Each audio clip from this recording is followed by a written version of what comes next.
The Oklahoma City Thunder bounced back in a big way in Game 2. How did they defend Nikola Jokic to snowball this game into a blowout win?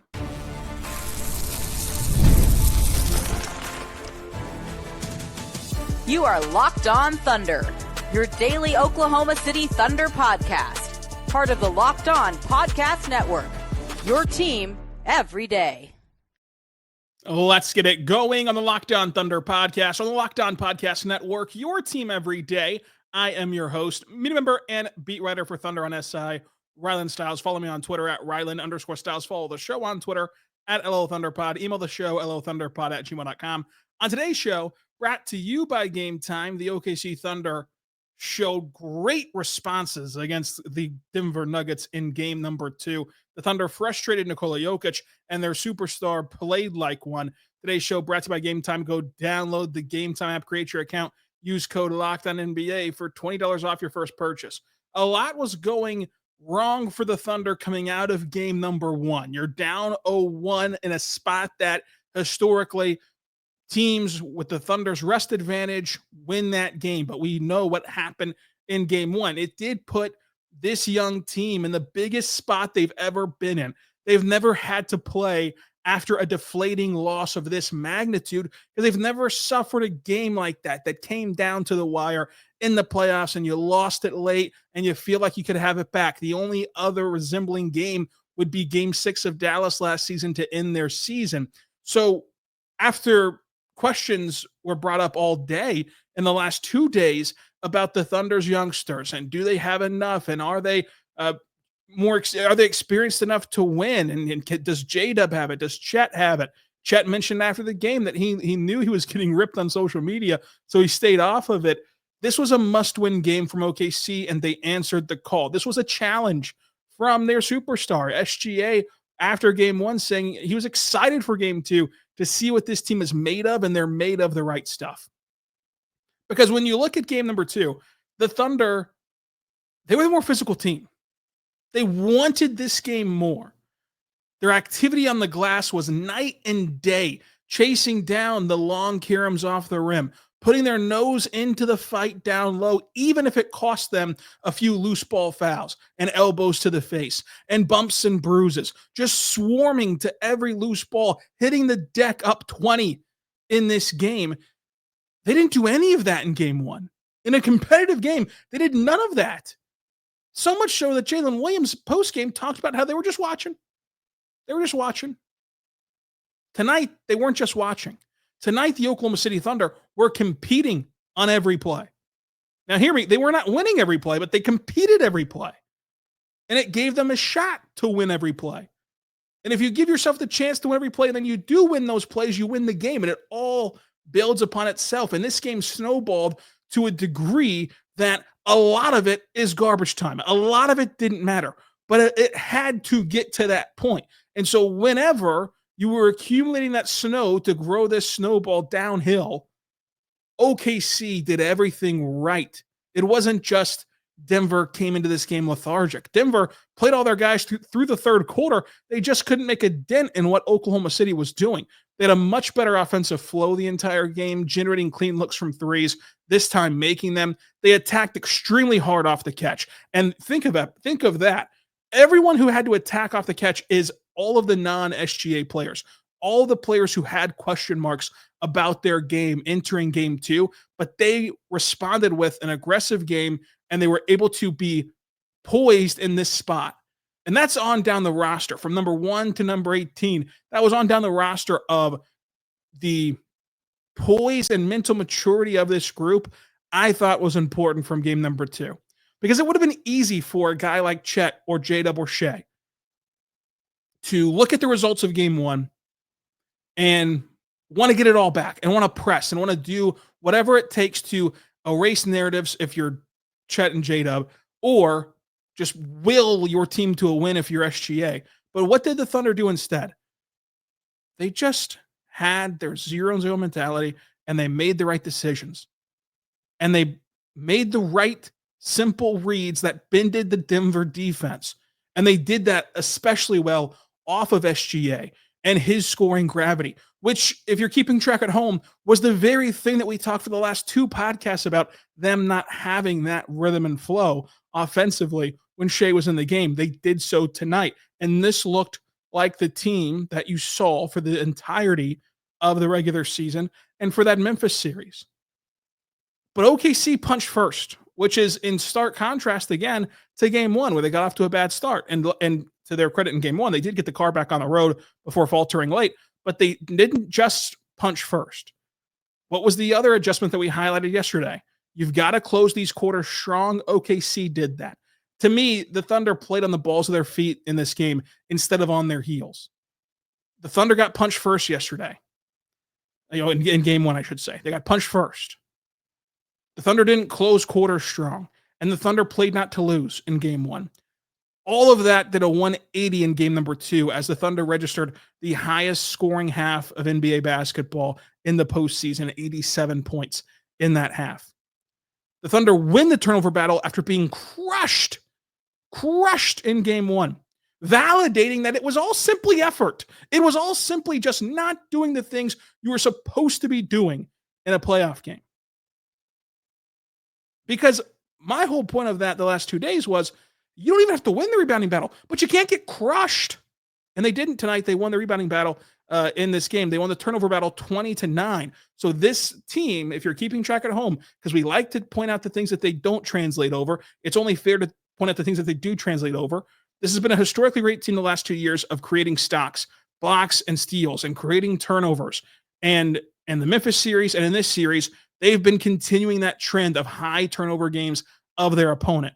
And then in this game, the Thunder dominate points in the paint. They win second chance points. They dominate fast break points. And the Thunder made 50% of their shots, 56% to be exact, 44% of their threes, 91% at the free throw line. The Thunder are too talented. They're too good that if you put out those shooting numbers, you're going to win. You're going to beat anybody. Now, what made it look horrendous was that Denver shot a measly 37% from the floor, 40% from 3, and 78% at the free throw line. But none of this is possible. All of the things that's led to this point of talking about how the Thunder turned this series around and swung this series in a big way, whereas you canvass the league and see these eye-popping results and the parity that's been bred across the association of the Thunder are the only team in the second round who's had home court advantage and has won a game to this point. Boston's down 0-2. Cleveland's down 0-2. But this turnaround from the Thunder in game number 2 is not possible without their defense against Nikola Jokic. And what they did tonight is sustainable in terms of their effort, but in terms of their results, is it sustainable? We'll talk about that coming up. But first, I want to say right now, my good friends over at Upwork. Go check out Upwork today by visiting Upwork.com right now. Scaling your business requires the right expertise at the right time. With Upwork, you can find specialized freelancers in marketing, development, design, and more.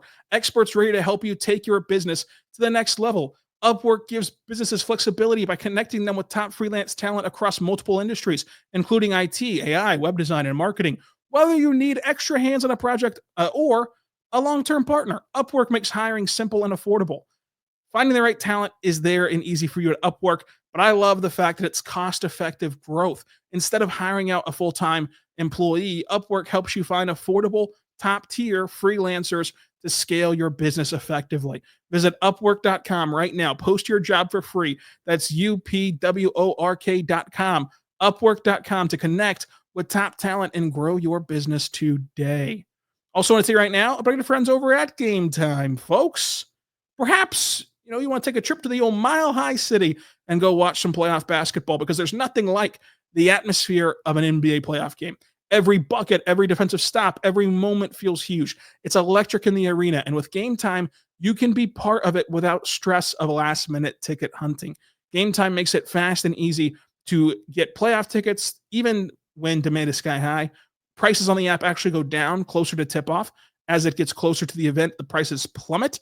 Their last-minute deals can save you up to 60% on those last-minute deals The all-in pricing is the feature I love the most. We've all been there.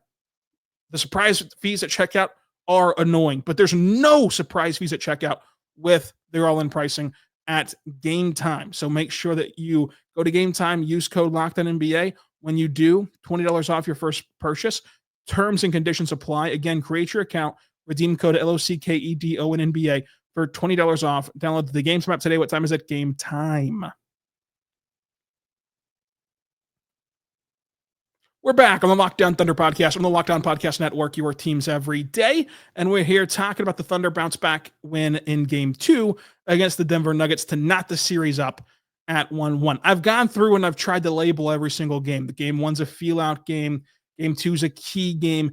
Game 3's a swing game. I'm struggling on a Game 4 name, but then you get Game 5 is pivotal. You get Game 6 is a stave-off game, because if you get to a Game 6, you're looking to stave off elimination. And then Game 7 is win or go home. So help me out in the comments. What should you name Game 4 of a playoffs here? So this key Game 2 went to Oklahoma City because of how they defended Nikola Jokic. Jalen Williams from Arkansas, J. Will, from the second he checked into this game, with just a tick under 8 minutes to go in the first quarter, he brought a different level of physicality to the contest. He injected something into this series that the Thunder had not had to this point. And this is a guy in J. Will who, if you go back and look at the March games, he played well against Denver. And he played well, especially that Sunday game that you won.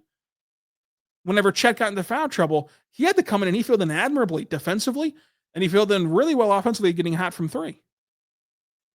And tonight was a different verse, same as the first, only to the nth degree. Because it was all about J. Will's defense. He did an elite job of fighting for post positioning. He literally was holding Jokic and not letting him move without the basketball as they fought and slapped hands and pulled on jerseys and bumped each other and had all the playoff physicality. They had all the things from the early 2000s that we say we love about the game until it happens in front of our eyes. Then we cling and hope that the whistle comes back, right? The reality is, you don't care what style of play is being played. You don't care if it's ticky-tack fouls or if it's physical defense.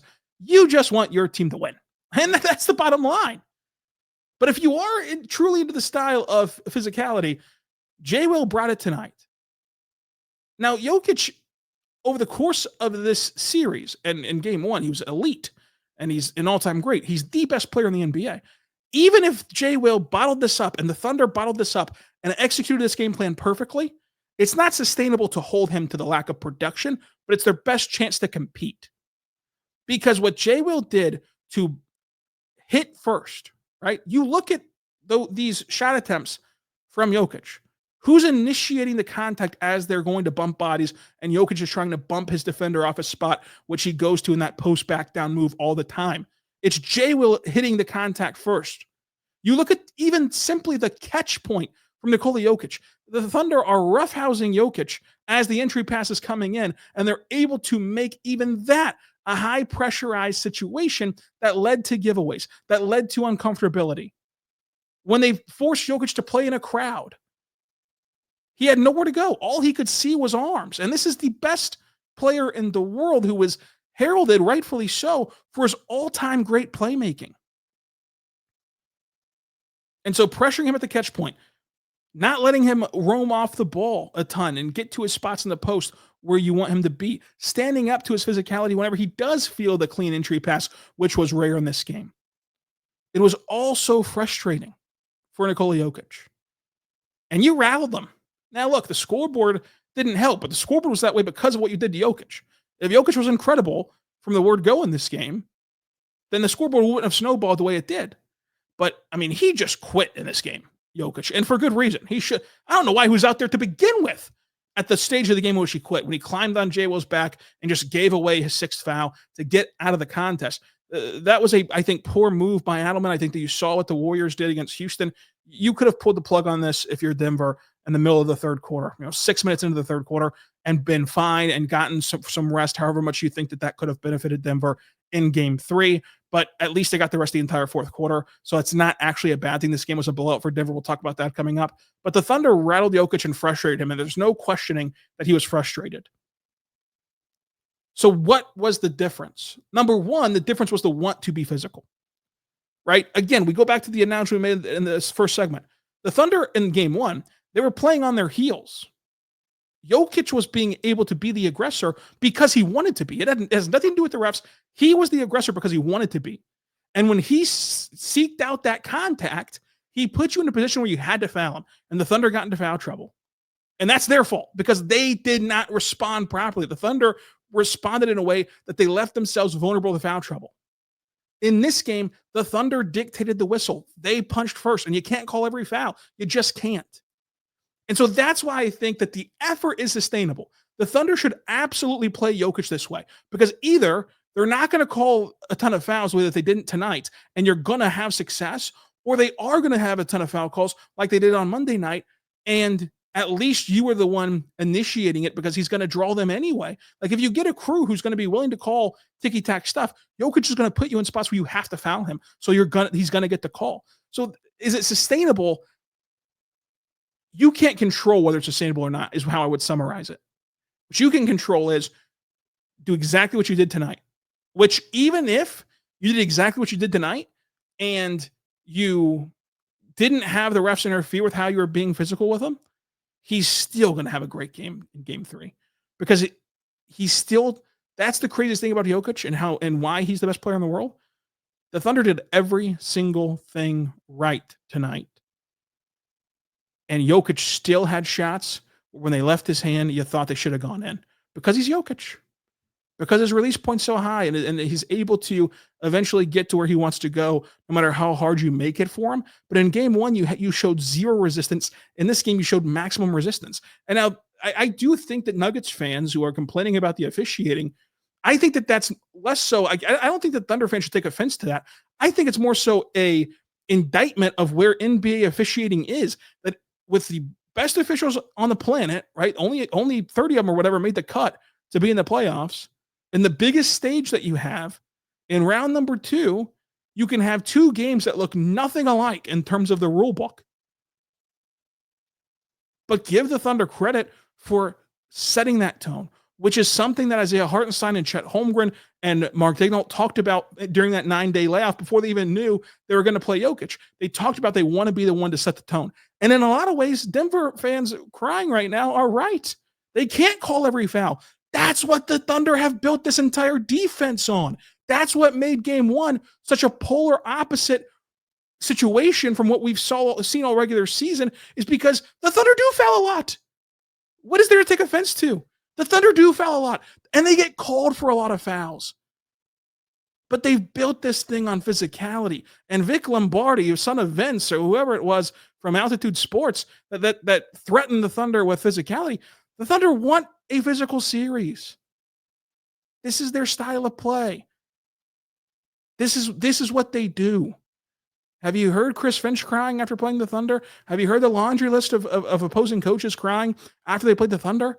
Like, this is what they do. And if you go look at the statistics, they get called for the most fouls in the league of contending teams because they're physical.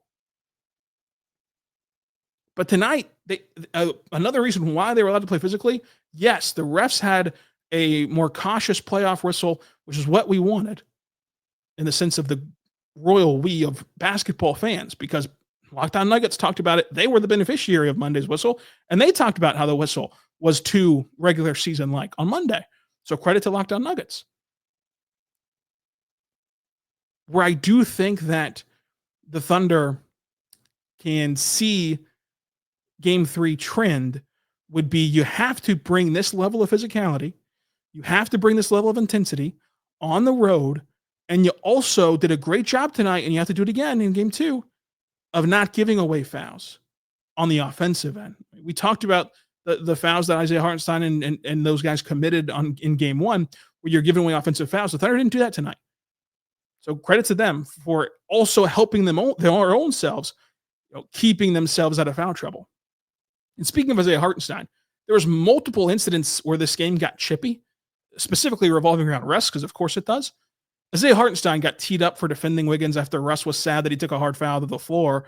That's what this team was missing a year ago, that competitive edge. I mean, you can never forget the Dallas Mavericks shoulder checking guys into the sideline, and nothing happened. No skirmishes, no dust ups, no nothing inside the Paycom Center to start that series last year. And in this instance, you've already seen the Thunder go chest to chest with guys.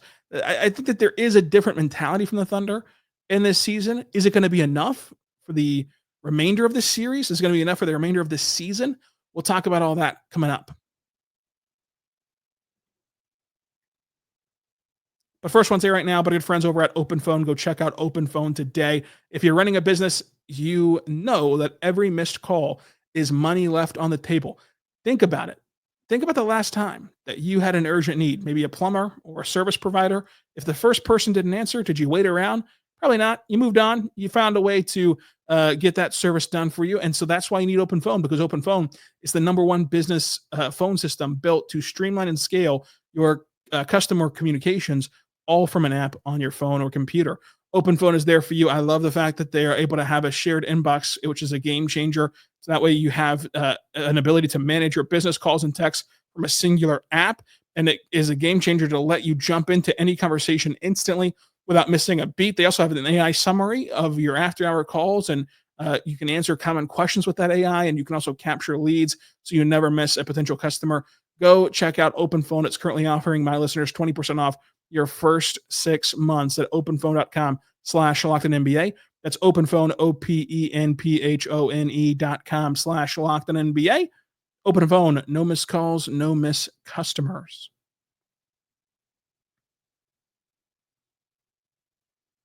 We're back on the Lockdown Thunder podcast on the Lockdown Podcast Network, your teams every day. We're here talking Thunder basketball for your bounce back game #1.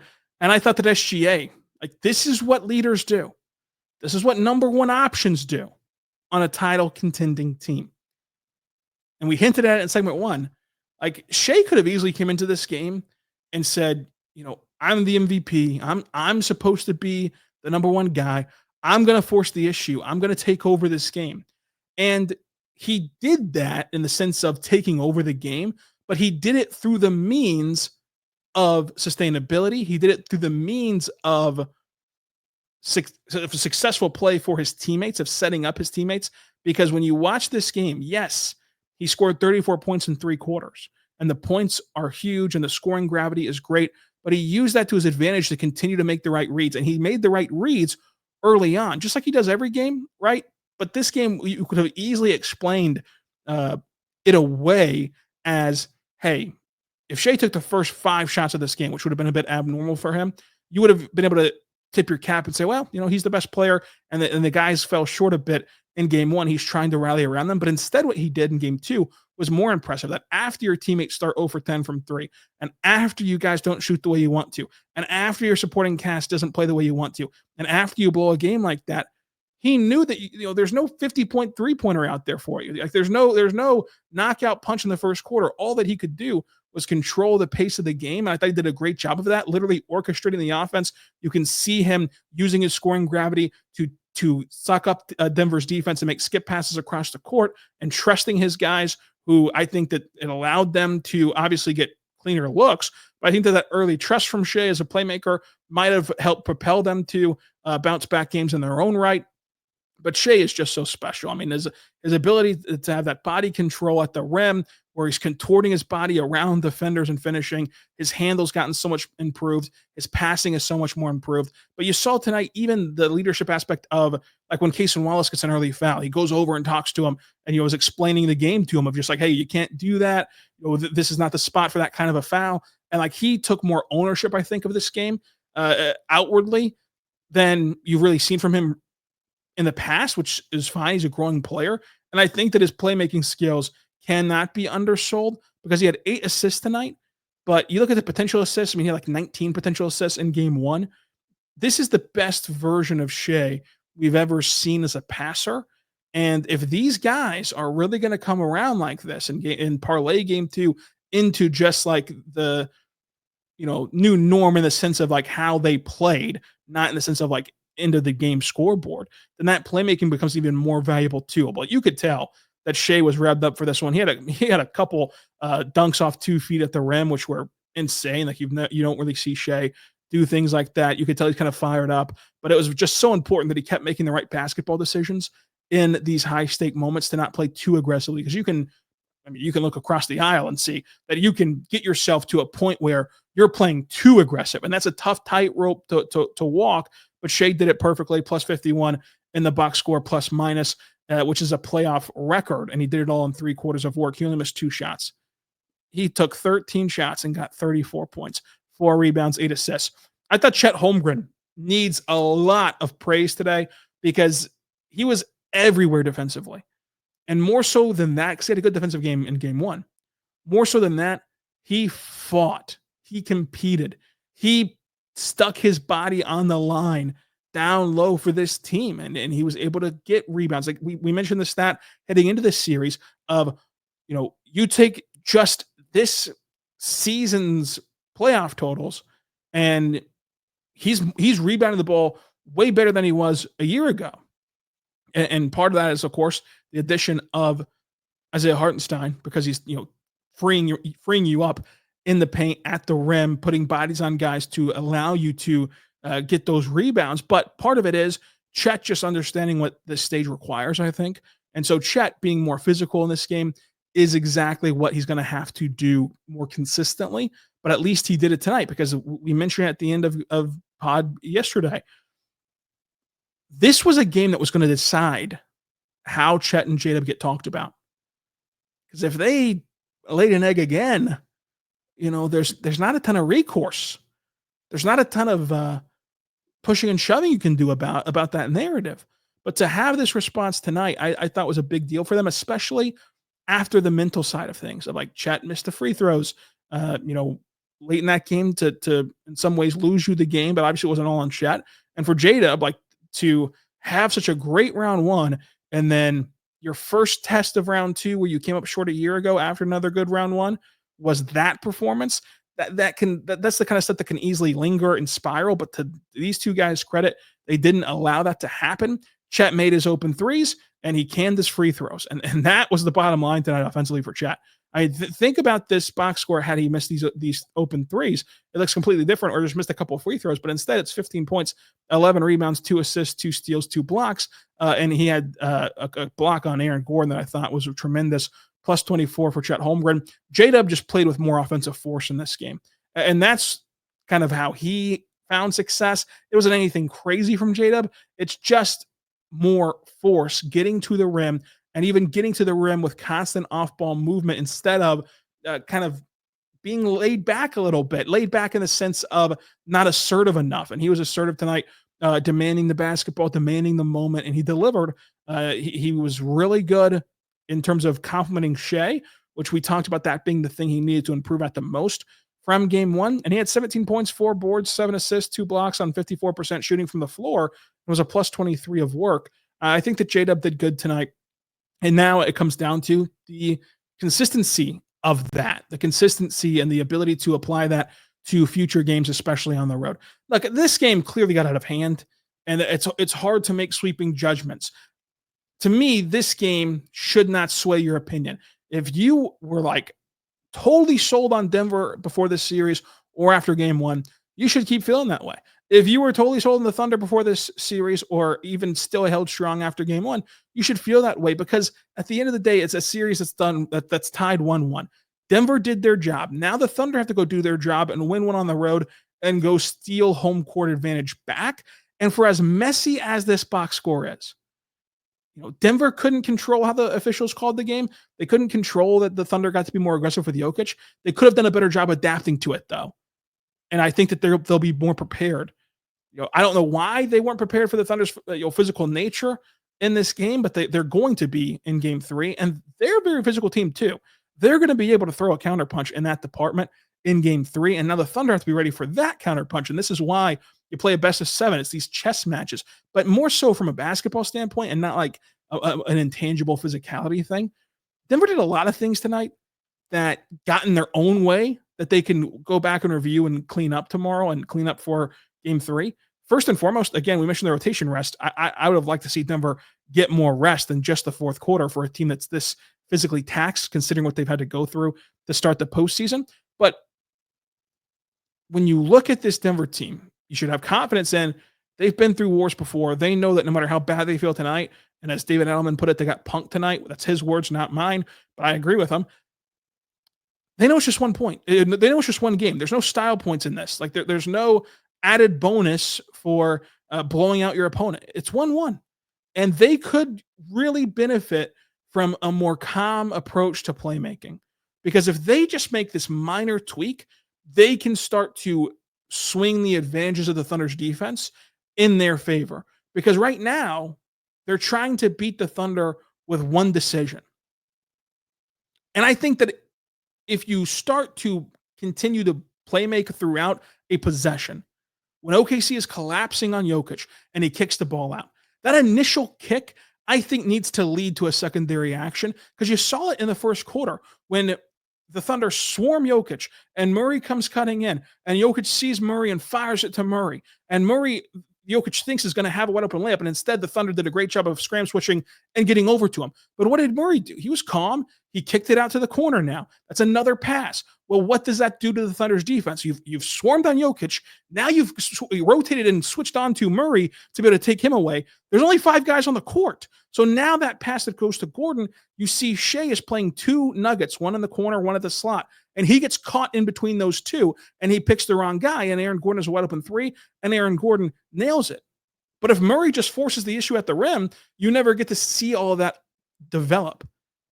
So I think that Denver has to do a better job of playmaking in that secondary action off of these Jokic kickouts, instead of just taking the first fine look that they get. I think that they settled a little bit more than they could have. They should have trusted themselves a little bit more to continue to pass and find the creases. And part of that is, a small part of that is how late you had to start the actions if you're Denver, because of the physicality and the poor entry passes with Jokic, and he had to try to battle for positioning. But I don't think that was a major part at all. I think that it just comes down to, I think that the Nuggets should try to do that. And then the DJ minutes were terrible. We mentioned it in the crossover. I don't think that DJ can play in this series for Denver, but if he's going to play in this series, that zone certainly did not work. And the cross-matching DJ off of Chet certainly did not work.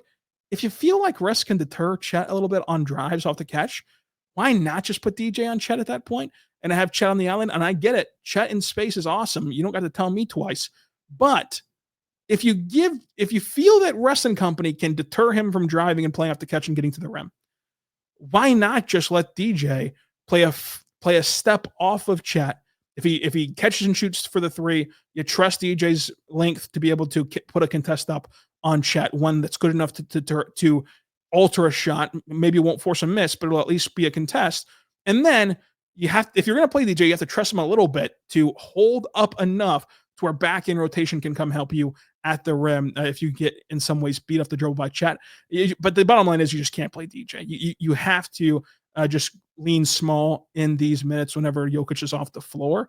But to the Thunder's credit, that's a problem that Denver's still trying to solve. Like the through line through game 1 and 2, the Thunder were terrible without Jokic on the floor. The Thunder grew their lead when Jokic was off the floor in game 1. The Thunder just blew the game out, more so when DJ was on the floor. He was awful. The Nuggets have to figure out what to do when Jokic is off the floor. And I don't know if they have an answer. And the answer might just be play Jokic 45, 46 minutes a night and pray to the heavens that the minutes he's off the floor doesn't kill you. Because that's kind of the only recourse here. And I do think that the Nuggets, though, should stagger their rotation to where they can just play small. And I get it if the Thunder try to combat that with size, but I trust the dog in AG if I'm Denver to hold up enough. Again, we're talking 4 or 5 minutes a game. Like, I trust AG, even though he'll be outsized in the height department. I trust the dog in him to hold up as a small ball 5 way more than I do Zeke or DJ or anybody else that Denver can throw out there. So Denver has some adjustments from all of this that they can try to hit you with. And I think that on tomorrow's show, we're going to talk about how interesting of a spot that puts OKC in heading onto the road in the Mile High City, where what's going on in the Mile High City. It's not just the altitude that's high over there in Denver, folks. Let's talk about game 3 and preview it on tomorrow's show. Thank you all for listening to today's show. Subscribe, like, review anywhere you get your podcast from, including on YouTube. Follow me on Twitter at Rylan_Stiles. And until tomorrow, be good to one another.